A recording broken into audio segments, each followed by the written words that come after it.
上話直說1分鐘。早前新一份財政預算案提出將檢討違泊罰款金額。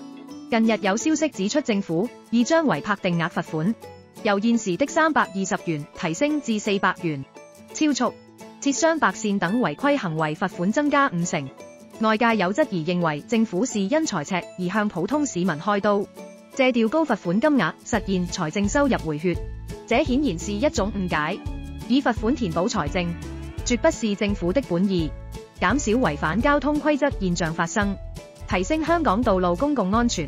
才是增加罰款的最終目的。市民對提升罰款金額有負面情緒是情理之中，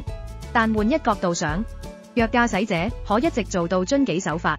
跟隨道路泊車指引，無論政府如何調高違泊罰款金額，都不會產生影響。過去5年執法部門共發出約1500萬張違泊告票，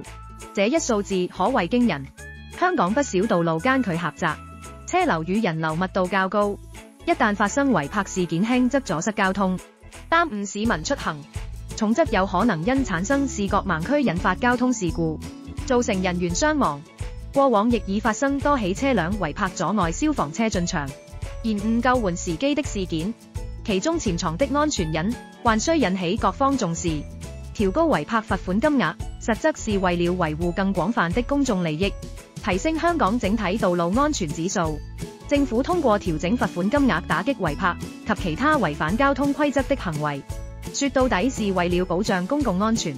香港每年都有上萬宗交通意外發生，涉及上萬名傷亡市民，而不少意外都是由於不遵守交通規則才會發生。